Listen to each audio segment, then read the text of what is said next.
দুষ্ট, তোমার সাথে আমি ব্রেকআপ করব। স্কুল ফাঁকি দিয়ে এখানে কি করছিস তুই? আমার আদরের পেট মোটা গুলুমুলু ছেলেটা দেখছি প্রেম করতে শিখে গেছে। প্রেম করা তো খারাপ কিছু না। Shut up! আমার নাদান ছেলেটাকে রাস্তাঘাটে এনে তুমি প্রেম করা শিখাচ্ছ? তোমার বাবা মা তোমাকে এই শিক্ষা দিয়েছে?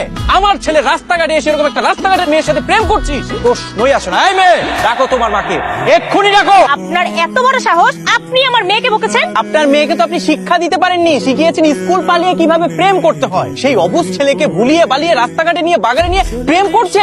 না না না না, আমি ওকে ফুসলাইনি মা, ও আমাকে ফুসলিয়েছে। যেমন অভদ্র বাপ তেমন অভদ্র ছেলে। আমাকে আর আমার ছেলেকে ভদ্রতা শেখানোর আগে আপনি আপনার মেয়েকে ভদ্রতা শেখান। আপনি নিজে ভদ্রতা শিখুন। আপনার মেয়ের তো আমার বাড়ির কাজের মেয়ে হওয়ারও যোগ্যতা নেই। আপনার ছেলের আমার বাড়ির বাথরুম পরিষ্কার করার যোগ্যতা নেই। আন্টি, আসলে আমরা দুজন দুজনকে ভালোবাসি। বাবার সামনে দাঁড়িয়ে বলছিস তুই ভালোবাসিস?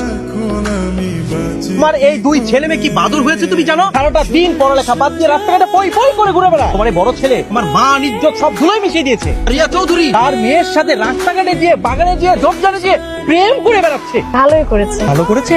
আমি না হয় সারাদিন অফিস আদালত নিয়ে ব্যস্ত থাকি, তাহলে তুমি সারাটা দিন কি নিয়ে থাকো? ঘরে বসে নিয়ে থাকি। তুমি যে সারাটা দিন রান্না বান্না নিয়ে থাকো সেটা তো আমি খুব ভালো করেই জানি, কিন্তু তোমার এই বাদর ছেলে মেয়েদের দায়িত্বটা কে নেবে? তোমার কি কোনো দায়িত্ব নেই? আছে, আমার দায়িত্ব আছে। ভাই ভেবে করে কানবি না, না একদম ভেবে করে কানবি না। তোকে আমি অনেক সহ্য করেছি।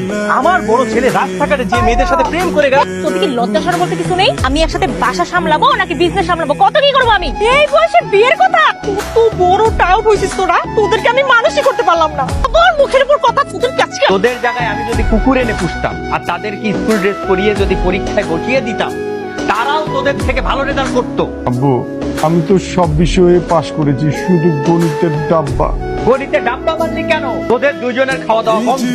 তোকে দেখে তো মনে হয় তুই লেখাপড়া করিস না, ইসলামি করে বেড়াস আর বাজে বাজে ছেলেদের সাথে মিশিস। কাল থেকে তোর বাইরে ছেলে পেলেদের সাথে মেশা বন্ধ, বাইরে সব রকমের আড্ডা বন্ধ। তুই শুধু স্কুলে যাবি আর আসবি।